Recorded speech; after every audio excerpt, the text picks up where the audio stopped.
All right. Hello, everyone, and welcome to episode 93 of the Hideout, where we will be discussing Web3 gaming and the Metaverse with another awesome panel.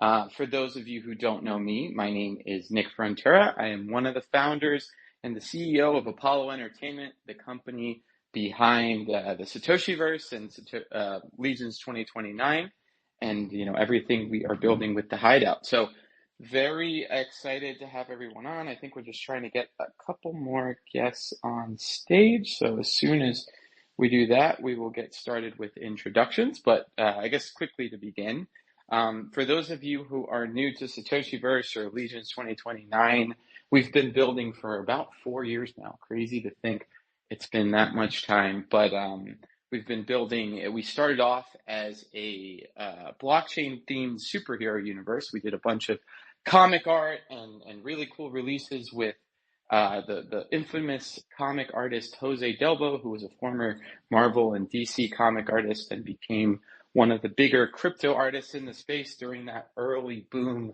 of this wonderful space. But then, we started doing a bunch of other things, including building our game, Legions 2029, which is, in short, a fast-paced hack and slash game for PC. It's free to play, and we have a ton of really awesome, engagements right now and things that we're doing that can only be earned in this period. We have our season 1 that's currently live, and as I mentioned, it's free to play and open for all. So I won't spend too much time on that because we have a big panel here, and I want to make sure we get to introductions. But if you are interested in that, check out the pinned tweet at the top of the spaces, right here, and also pinned to our profile. That'll give you all the information you need and give you a much better version of what the game is about. So moving on, what we're going to do is we'll do some introductions. I'll call on the speakers, and then if you could tell us about yourselves, about what you're building, and then we will move into questions for everybody. A couple things. Feel free to share anything that you would like to the top of the space. That is an open forum for anything graphical. Oh, I guess graphical is probably the wrong word, but anything illustrative. Pictures, videos, things that show what you're building, and can give the audience a good sense of all the exciting stuff you've got going on. So feel free to pin stuff up there, but otherwise, just give us a couple-minute introduction on who you are, what you're building, and then we will jump into the questions. So why don't we start? We'll go in the order I see them. So why don't we start with Oldor? Nice to have you on the spaces. Welcome. Hey, thanks for having us. So I'm Chris Adcock, better known as Graslow, the founder and CEO of Oldor. And we're building a dark fantasy MMORPG in UE5. We call it a Souls-like MMO. We draw inspiration from Dark Souls, Elden Ring, and blending that with the large scale open world multiplayer of like a World of Warcraft. And Web3 economy. So we're really excited. We do have a playable demo mode called Oldor Dread Arena. It's available on Hyperplay and Elixir game launchers. So if you're interested in that kind of gameplay, definitely give it a try. It's free to play. It's not token gated or anything like that. But glad to be here. Really excited about everything being built in the space. Amazing. Well, I am definitely personally a big fan of MMO and Souls-like games, and when they mix in Web3, I think that's the perfect combo. So really excited to check it out and go a little deeper into what you guys are building. Welcome again to the spaces. Now, why don't we head over to Game GPT? Welcome back. What's going on, guys? It's Devin from Game GPT. Happy to be here and happy to make my second appearance on the Hideout. I know the first one was not as long as I wanted it to be. I had to hop out halfway through, but it was an amazing conversation. So thanks again for having me here. For anyone interested in learning about Game GPT, we're an AI model that allows people to build their own blockchain hyper-casual games. We have an app coming out in the next 2 to 3 weeks that is going to be on the Apple App Store, Google Play Store, and a Telegram app. We're launching with 15 new AI-generated games, And in early 2025, we're coming out with Game GPT V1, which is where not only we can self-publish our games using AI, but others are going to be able to use our model to create their games as well and to host them on our arcade for everyone to play and for creators to actually earn from the fees collected from their own games. Really excited to be here, and yeah, I think Q4 is going to be amazing. I just got off our own space, and everyone was calling it Uptober. It looks like the first day of the market is not truly Uptober, but I'm super bullish on where we're going to end off the rest of the year. Well, maybe the market's in a different time zone and it's just starting to catch up. It doesn't realize it's October yet, so we'll give it a couple more days.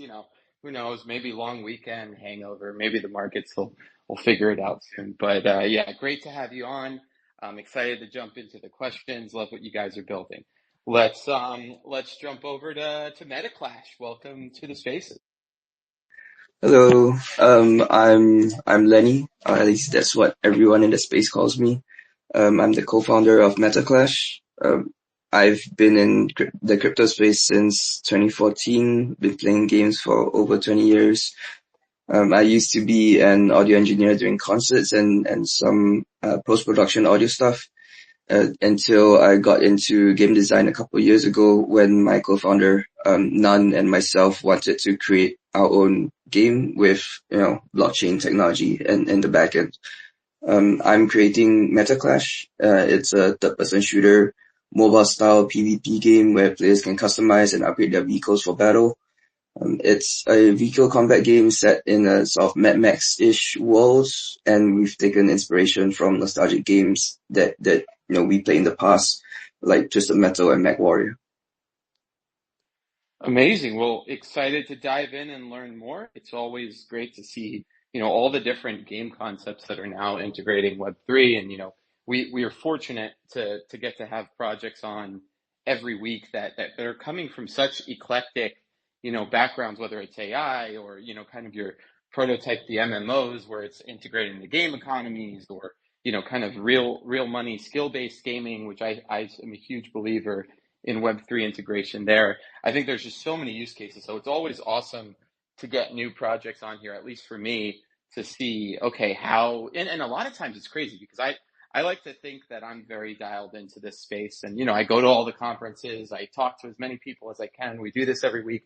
And it blows my mind how many projects are developing incredible things that I haven't yet had the opportunity to see or dive into. And, it just makes me very positive, at least on the amount of people who believe in this space and are developing for it. So I'm always excited to see all these awesome new projects, whether new or old, but new to me. So definitely excited to have everybody on, learn more about what everyone is building and jump into the questions. And for that, we have our Spencer over on the Hideout account. Why don't you clean up all the stuff I missed and then take it away. Thank you, Nick.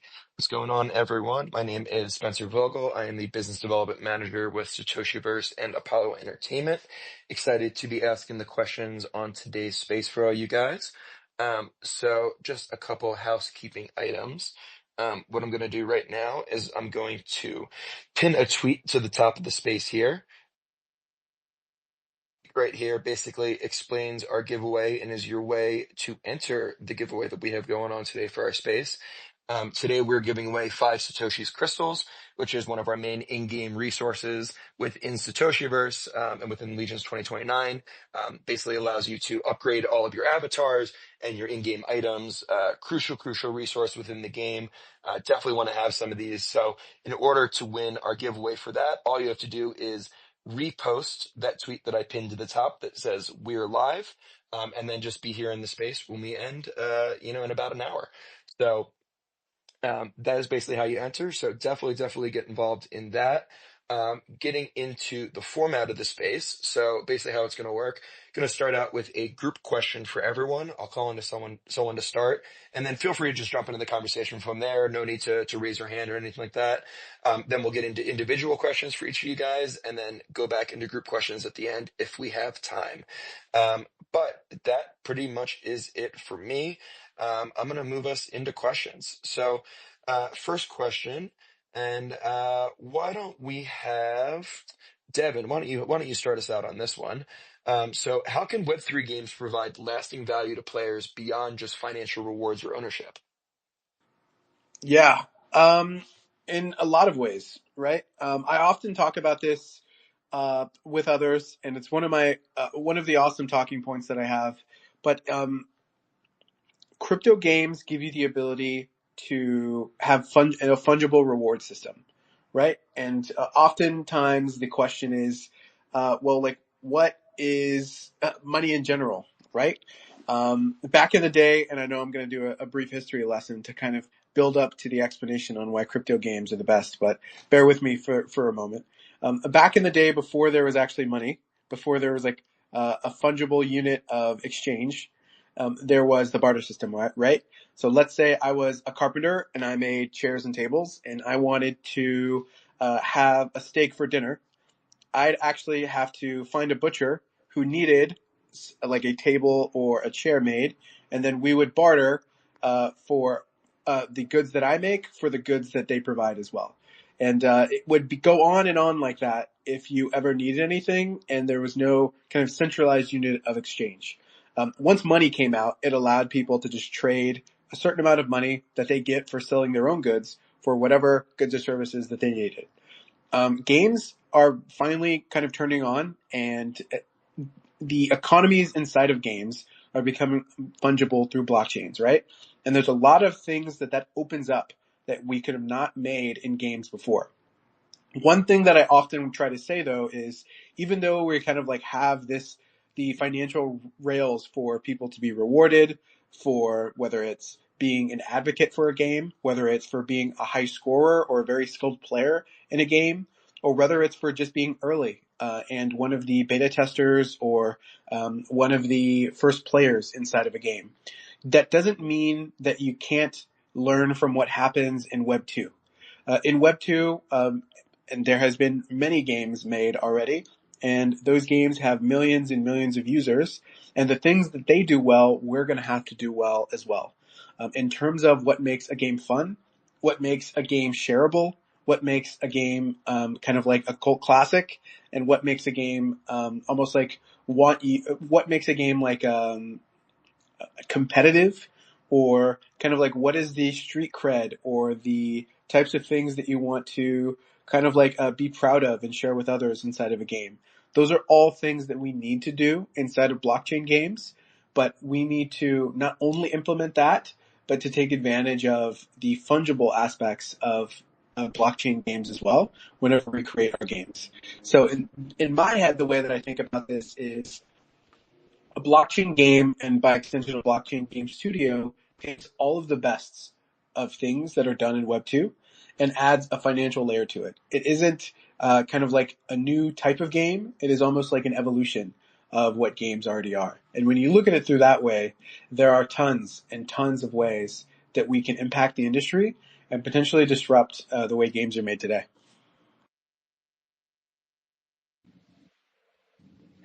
Yeah, I totally agree on a high level. It's funny.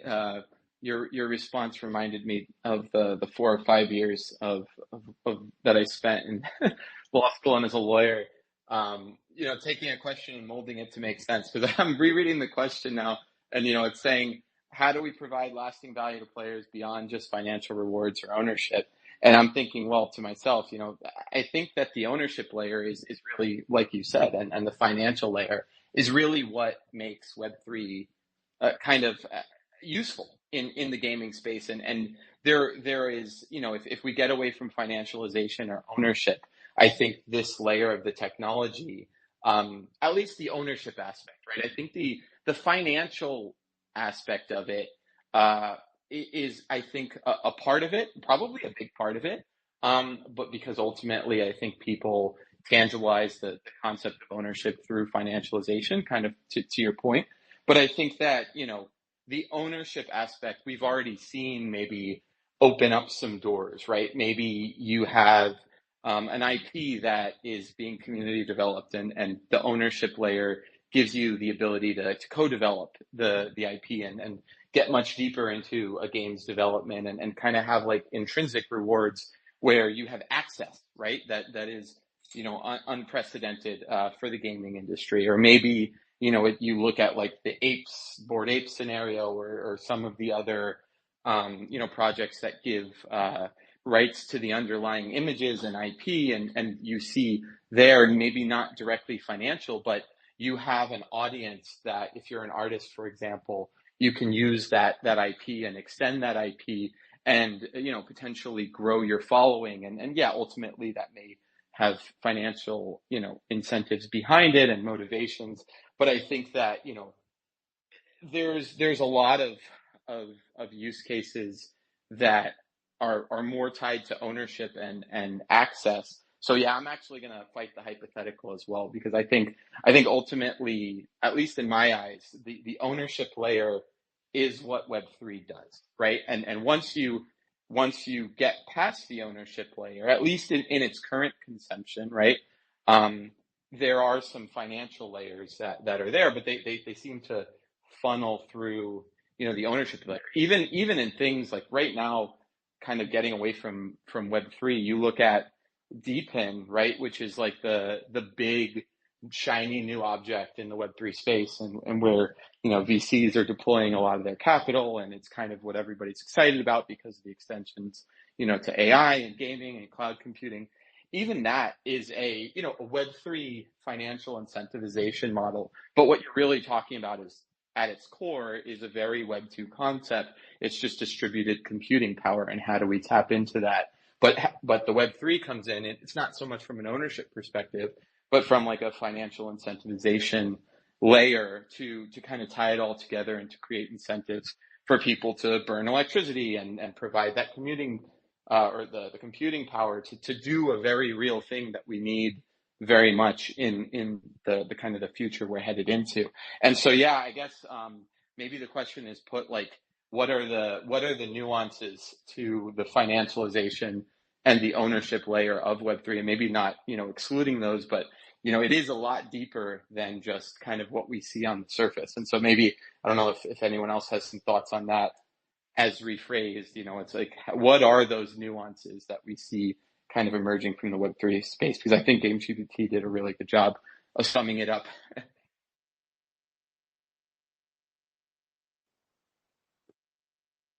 Can I jump in here? Yeah, go ahead. Sorry, guys. If once we start, just feel free to jump. Yeah, like we'll call on the first person, and you can just jump in whenever you have a point. Okay. Well, I'm just going on like what it was before, because I feel like when it comes to Web3 and Web3 games, in general, it's a lot about the community, and I feel like when it comes to Web3 games, it allows for the community to help build the game, and sort of forms like a stronger, longer lasting bond with the project that they're supporting. It also helps the team create a better product for their current users, and of course, any future user in general, because, they're sort of introduced, a lot earlier on, in the development than traditional games. So that sort of helps, helps build that sort of longer lasting value for their players in general when it comes to the project that they're supporting. 100%, totally agree. I think we've got everyone. Oldor, did you have any thoughts on this? Yeah, I've got to take that. It may be a hot take. I don't hear people talking about this, but I've been in the games industry for quite a while, and so I've seen this problem in the past where you have these thriving communities, but a game closes for whatever reason. Usually, it's business reasons. It's no longer profitable. The studio wants to move on to something else. Whatever the reason is, and they kind of leave this community just with no game to play, just kind of abandons the community. So you've seen these communities like hack together multiplayer servers to keep these games going, make clones of the game. It's like they work really hard to kind of keep the community alive. for games that they're very passionate about. Sometimes it's just, having a fan base and they're just continually posting about this game that they really love that's no longer available. I think that blockchain has the real potential to give these communities more life and to be able to let them continue to thrive, and open up new business models to hopefully keep games alive longer. But having assets on chain and, in some cases, game mechanics on chain, it allows players to take these assets and use them in creative and different ways. If you think about let's just take World of Warcraft. I mean, there's no way that game is shutting down, but let's just say your World of Warcraft characters are on chain. Even if the game shuts down, if those characters are in your wallet, and you can take those and log into a community run, mini game or some type of, some type of app or DApp that the community has built and they maintain, it can give, more life to these communities. While that may not be exciting to everyone, it doesn't, necessarily scream like huge profit potential. It does create more stickiness to blockchain gaming as a whole. It gives players confidence and creates demand for you to come to blockchain gaming. And it's beyond just like the financial incentives. It's like, oh, if I have these things in my wallet, I have possession of them. The company can't just shut down and like all the things that I've worked hard for just disappear. Yes, I can't log into their game anymore, but if I have these things, it opens up more potential. There's this transparency of blockchain. I think that there's really something to this. I can see a lot of use cases, and I think that we're going to see some really interesting things done. But that's something that excites me because it builds this kind of lasting mindset for gamers as to why there's value in having these things on chain. Yeah, I think that's a really good point, and I just as some context, my background was as an IP and entertainment lawyer before I started doing this. So the IP and downstream kind of persistence of IP was something that really excited me about Web3 kind of in the early days when I got involved in 2017, thinking about like, how does this space grow? How do we develop sustainable business models around this space? And I think that, to your point, I mean, I think the opportunity is there, right? I think we've got this ideological hope that this technology can kind of disrupt, this 40-year, 50-year-old IP system that surrounds games and kind of these closed gardens that they all exist in. I think that the challenge is that you would need to disrupt quite a bit of, practice and industry standards and business models in order to get there, right? So I think, when we start thinking about the challenges with that, I think fully on-chain gaming is a really interesting, example, developing open source games so that the community can take advantage and continue them and that they persist, and you can really have community-led projects. But, as it stands right now, that kind of necessitates a certain degree of simplicity for the game itself, right? Because you can only do so much, and there's only so much profit motive, I think, for these bigger companies to develop something that they're not going to have ownership of the IP for. So, I think it's interesting, right? Because I do think there are some misconceptions about IP rights when it comes to NFTs and how they, I guess the only place I would push back, and I think it's an important point, not pushing back directly, but maybe just expanding on it, is I do think that people think that because they have an NFT in their wallet, it's going to persist, right? And at least in the current conception of how things are done, it can't, right? Or it doesn't, right? I mean, I think from an IP ownership perspective, the fact that you own the NFT may not in all cases give you the right to develop a game or use that in another game, right? That's something that I would love to see lawmakers start to regulate and make happen, but it's not necessarily automatic, right? It's something that I think sometimes we take for granted. But I think the bigger challenge is that right now the metadata that you would need to actually do those things isn't being stored on the NFT or the things that it points to, right? So If it's on IPFS, maybe you've got the 3D files, maybe you've got the rigs, but you really don't have the data you would need to use that character in another game. So, at best you have a picture of it, right? Or a video.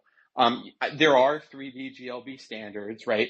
Again, kind of simplifying it because you can only store so much data right now.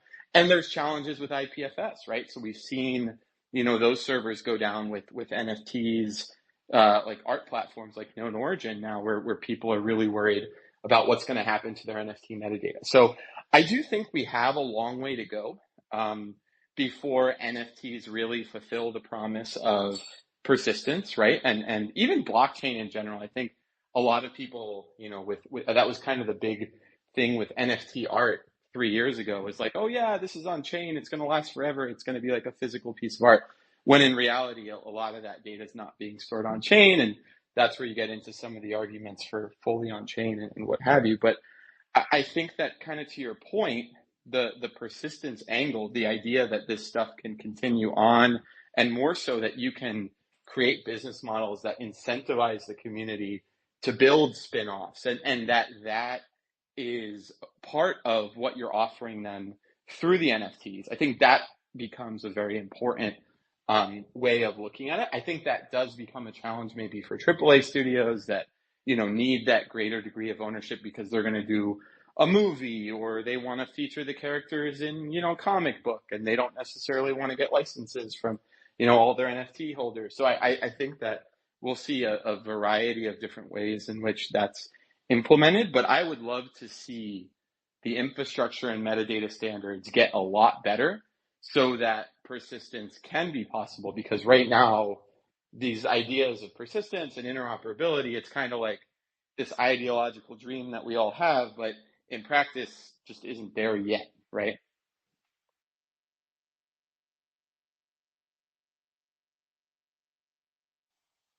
Awesome. Well, if there are no more comments on that first question here, I'd love to move us on to individual questions. So the first individual question is going to be to Lenny. So MetaClash allows players to transform their 2D PFPs into 3D avatars for in-game use. So how do you think bringing together multiple communities like this enhances player engagement and fosters a richer gaming ecosystem? Yeah, I mean, we're already talking about interoperability, and I feel like it provides a little bit more value to digital assets, especially since right now it can only really be done with tokens and with blockchain technology. I feel like it sort of allows players to sort of represent their communities, especially with competitive games. It sort of permits a deeper connection between players of the same community, especially and then when you add things like guild and clan systems, the NFT communities can kind of gather and play as a team, and then it builds like stronger bonds, not just within like our games, but within the NFT communities as well. It gives it, then our games give them another place to sort of hang out and play and make new friends and sort of expand the community as well, right? With such an environment, players also tend to want to sort of one up each other, and I think it'll be very interesting to see how this competitive spirit could affect play styles, game economy, um, in and our SF and our blockchain gaming and NFT ecosystems as a whole. Yeah, that's my answer.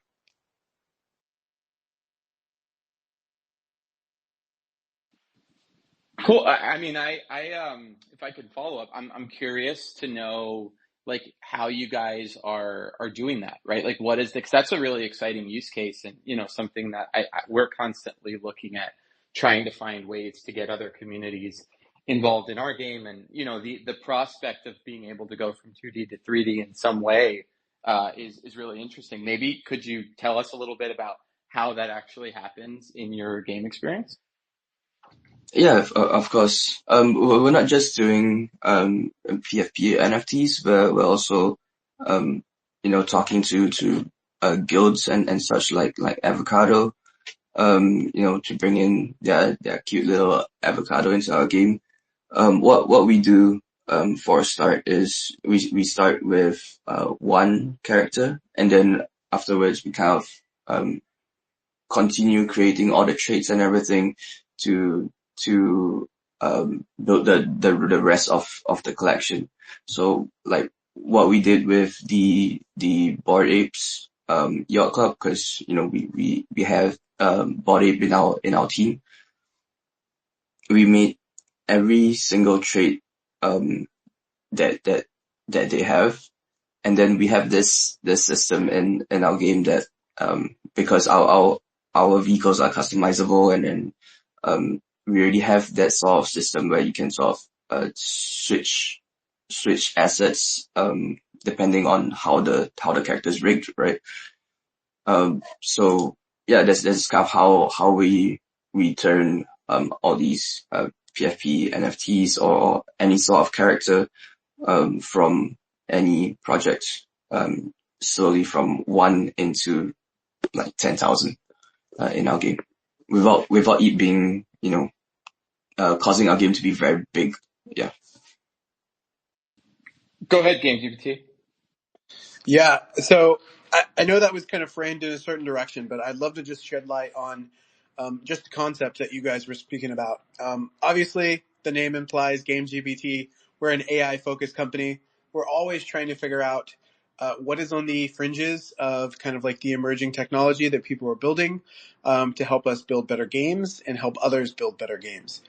Stability AI, which is kind of like a staple AI company that's been around since the beginning, just came out with a new model called Stable Fast 3D about 2 months ago. And it allows people to you basically input the model a 2D image of what you want built, and it outputs a 3D texture of whatever it was. So let's say it was a table from my example earlier. If you give it a 2D image of a table, then it will actually create the 3D model of the table in the same style that it was given in the 2D format. That's something that we've been experimenting with. Obviously, GameGPT is an AI model to help other people build games.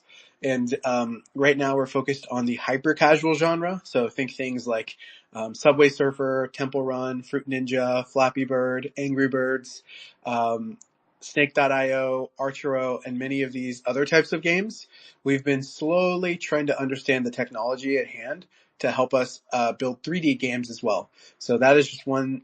If you guys have checked it out, on all the spaces that I'm on, I'm kind of the resident techno optimist and kind of like person that talks about AI. So that's something that we're working on with our project as well.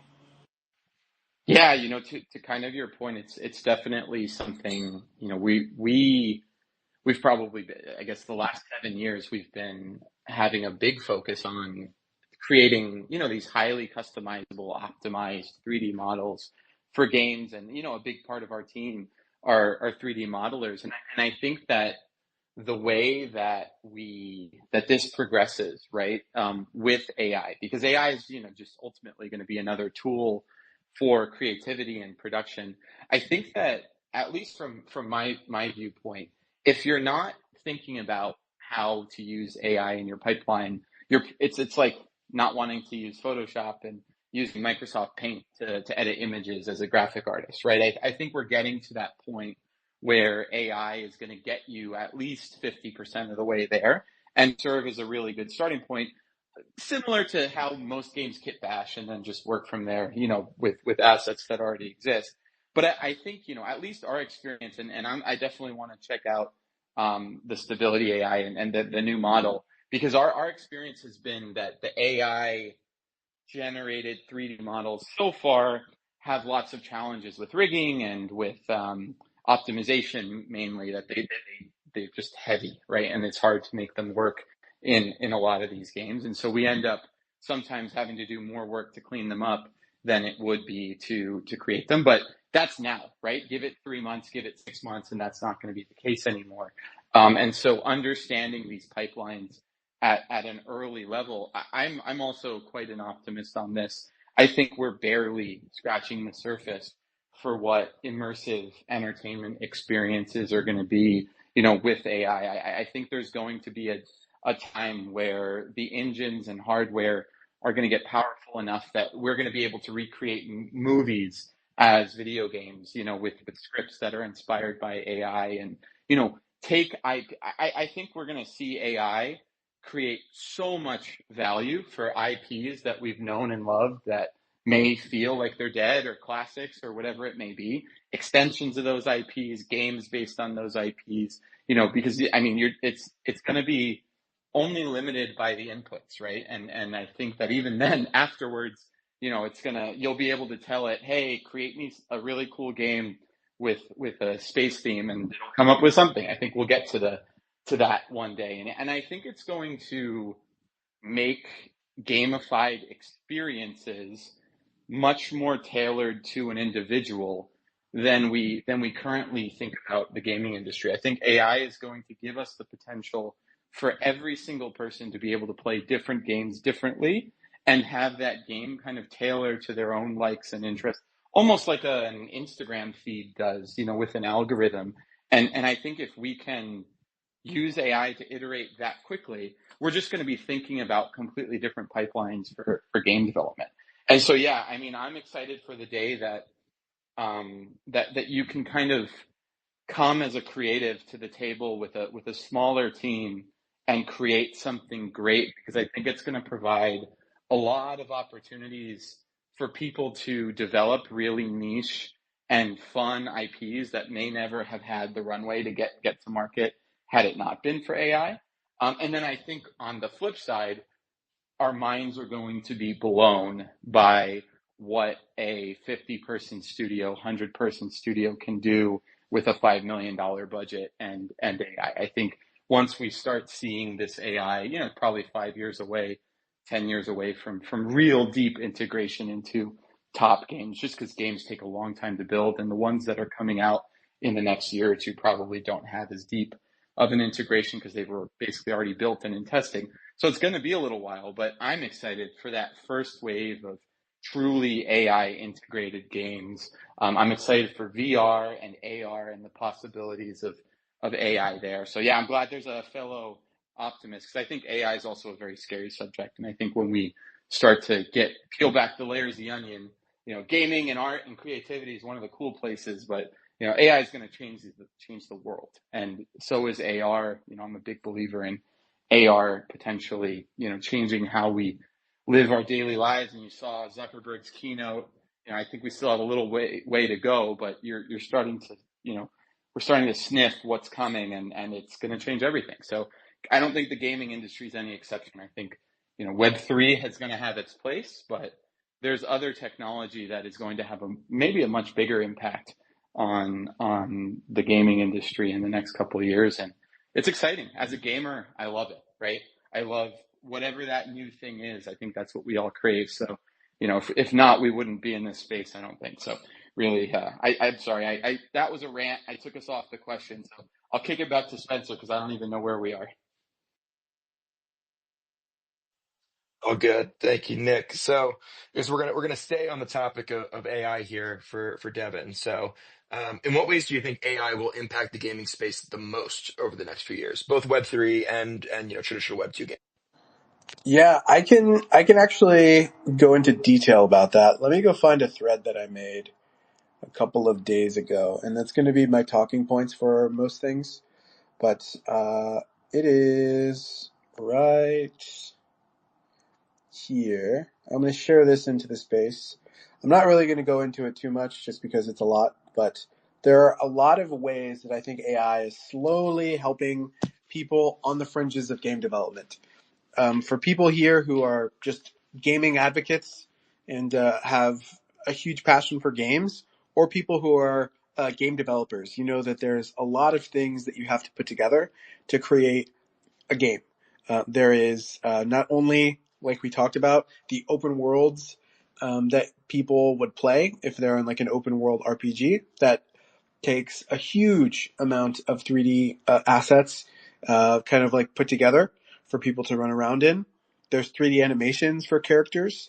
There's the soundtracks inside of a game. there's the cutscenes inside of a game, and then there's the asset generation, like we talked about earlier. There's also the code base that is generating the game logic and all of the core loops whenever you first develop a game. All of those have potential to be augmented, to be made more efficient with AI. There are tools already out there that does everything that I talked about, whether it's making cutscenes, rigging 3D animations, creating the code base, or generating 3D assets. There's also another company that I'm pretty close friends with called Atlas AI that is actually a 3D world generator. That's pretty cool. If anyone is interested in kind of learning more about that, please just check out the thread that I linked above and just scroll down for all of the use cases. But in terms of asking the questions on like where AI is going to impact the industry over the next like 1 to 10 years, I feel like there's basically two phases that I can think of. Phase one, which is something that I believe was just talked about by the Satoshiverse account, which is just AI tools making things, making game development a lot faster. I think that's the first phase that we're in, where like a 5 or a 10 or a 15-year game, like the Skyrims, like just the most recent Bethesda game that came out, Starfield, whether the Cyberpunk 2077s or Witchers that take, 10 to 15 years to build. I feel like that's going to be a thing of the past due to all of these tools that automate a lot of the functionalities that are really the strenuous tasks of game development. I feel like games, this lower barrier of entry in game development is going to be kind of the first phase of AI, and this rapid, almost like democratization of what it takes to build a high quality game is what AI is going to do. The second phase, which I'm much more interested in, and this is kind of like the thought process on why we built Game GPT in the first place, is that in the next 5 to 10 years, maybe longer, but it's hard to tell when you're on an exponential growth curve, I think gaming is going to shift from curated linear storytelling, where people are playing a campaign or playing like a very, singular battle royale that's kind of standardized across everyone, to a personalized gaming experience where game studios aren't going to be building a game for everyone to play per se. They're going to be building a type of game that is 80% the same for everyone, but that 20% is actually a customization that is perfectly personalized based on your experience, based on your preferences, based on what it thinks you're actually going to like in the type of games. So this personalized gaming is going to be where I think the future is. That was the brainchild and kind of the seedling for why GameGPT is built, because we want to help others build whatever type of games they want. And I ultimately think that the road is going to lead down to game personalization in the future. Thanks for sharing that thread. I actually just forwarded it to my creative lead because I think it's an awesome bit of content. Really appreciate it. And then, yeah, I mean, I think I said it before, but I totally agree. I think the personalization aspect, especially when we start to talk about the concept of the metaverse, right? And maybe like a more physically present metaverse through AR. I think there's so many things that can be quote unquote gamified and with that personalized, right? Like people like to play games because they want to have fun. But what if you were having fun while shopping? You go to the mall and you do quests, and after you do a certain amount of quests, you visit 6 or 8 stores, lunches on them. And that's, a pretty traditional model. That's not Web3, but it could be done through kind of a gamified solution. And I think we're going to get there with AR, and I think we're going to see a lot of that. And so that could be, based on your preferences, maybe those quests are generated. And it could be super simple. It could be, all right, like you tell it you're going to the mall to look for a shirt, and I'm a guy and I don't want to spend more than $20 on a t-shirt. So I'm going to, my quest is going to be to go to H&M, to go to Zara, to go to whatever. And once I've done those 5 things, I've probably found my shirt, but I've gone to the 5 stores that, the game told me to do because they opted in or they're supporting the business model. And then not only do I get the shirt that I would have bought anyways, now I'm going to get, a free smoothie at the end at the, food court. So I think there's going to be crazy potential. That's why I'm excited about AR. I think AR is going to really change the way we operate. But the game side of that, just retail use cases, I don't think gaming is going to be limited to, getting on a computer or throwing on a VR headset. I think it's going to be everywhere in different ways. And, I think that goes to your point to do that, right, to create those integrations, we need to be able to do it much more efficiently, right? And so when a marketing team for a brand is thinking about, okay, how do we create something cool? They're not looking at a, $200,000 budget to develop this experience. They're looking at, a much smaller budget to, use AI to connect the dots on something that already exists and make it personalized, based on the users. And then you get into like data privacy and all that. I think that's where it may start getting tricky with AI. And, we've got I think an uphill battle there as a society, to figure some of those challenges out in the world of AI. But I also am optimistic about how all this stuff comes together. So yeah, thanks again for the thread. That's awesome.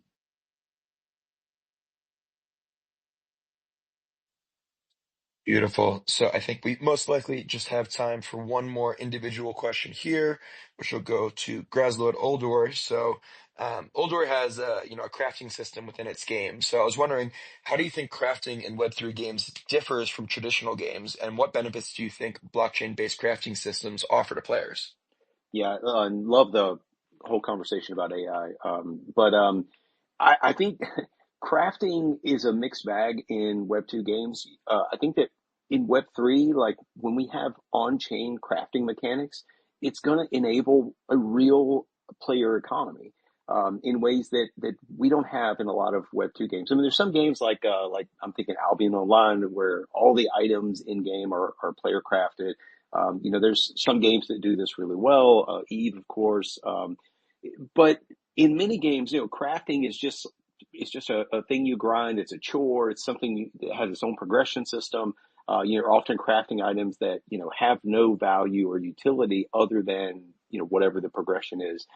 So I think giving players this extra piece, this integral part of the economy is going to be really important. It obviously it makes game devs be more thoughtful about how crafting works in the game and how it works in the economy, so that they're not creating this infinite inflation where you basically are grinding out all these worthless items.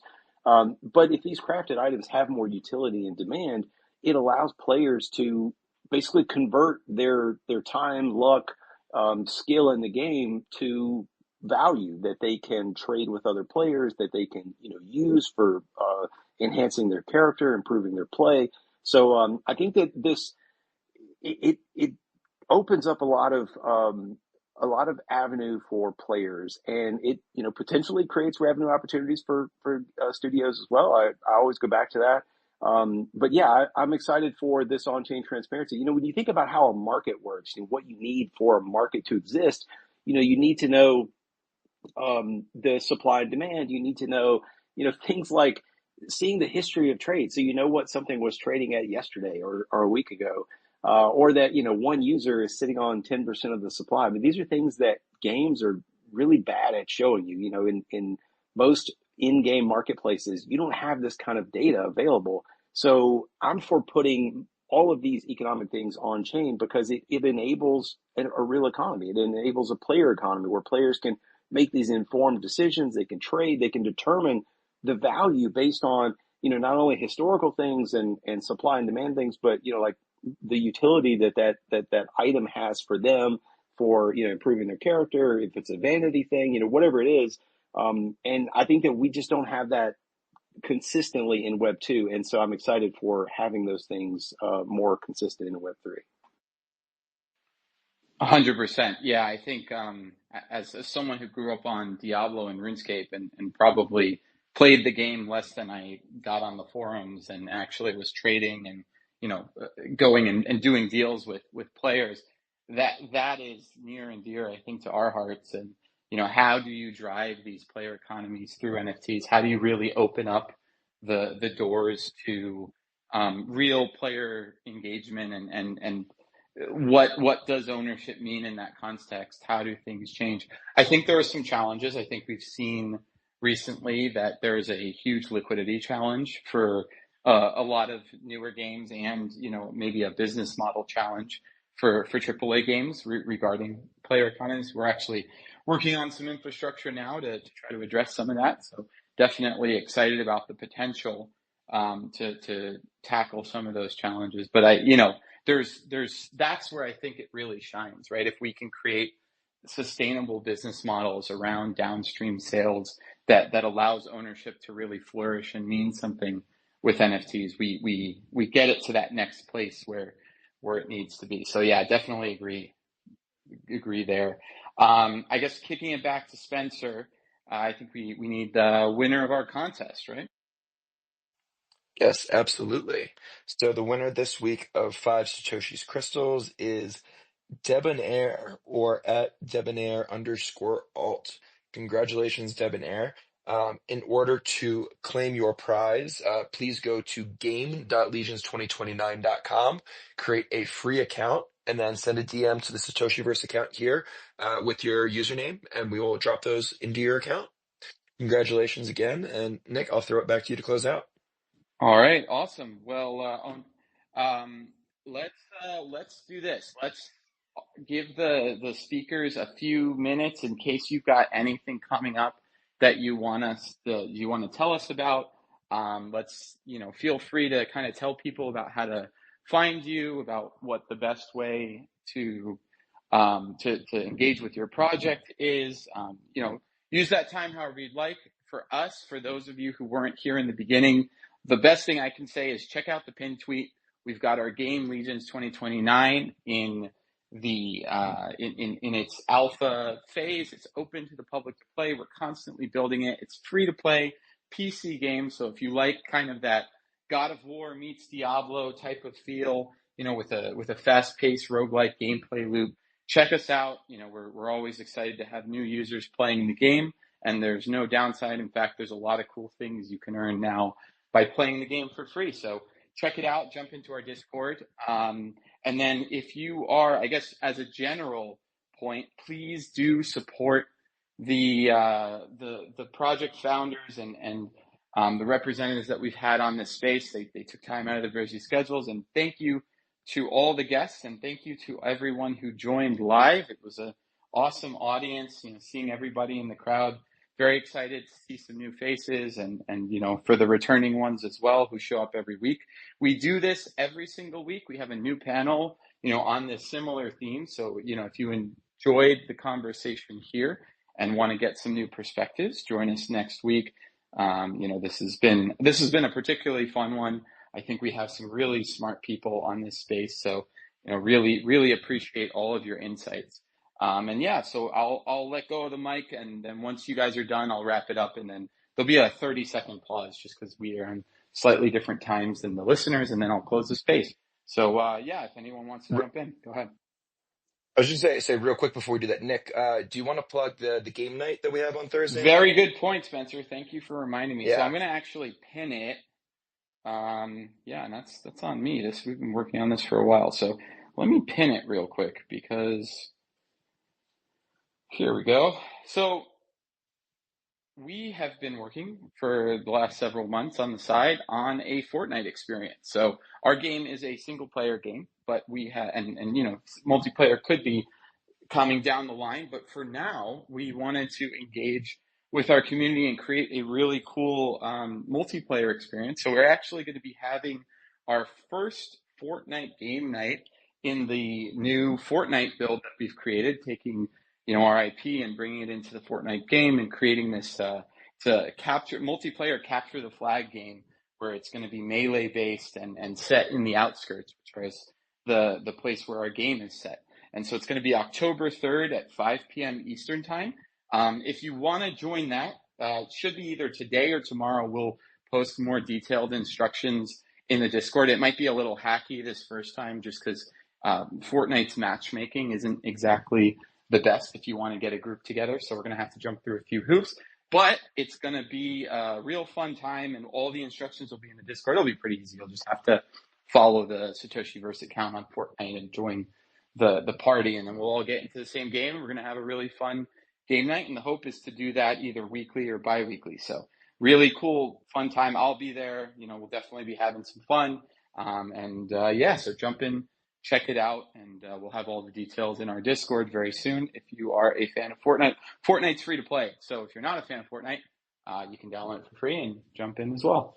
And the cool thing is it should work on console and Mac as well. We've been testing it on both, and I think everybody can play together. So Can confirm is working on that. sweet. Yeah, so we got Mac, we've got console. I think we've got console, I'm pretty sure. So definitely opening up the Legion's experience to everyone. Very exciting.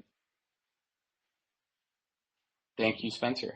So if anyone else wants to jump in, feel free. I know we'll go a little bit over now, but feel free to close out, and then we will wrap up the spaces. Thank you, everyone. I'll just jump in and say thanks for having us. Just a reminder, if you are interested in like Souls-like MMO, if that sounds appealing to you, go check out Uldor Dread Arena on Hyperplay or Elixir. We'd love to have you in our Discord and following our project progress. Thanks.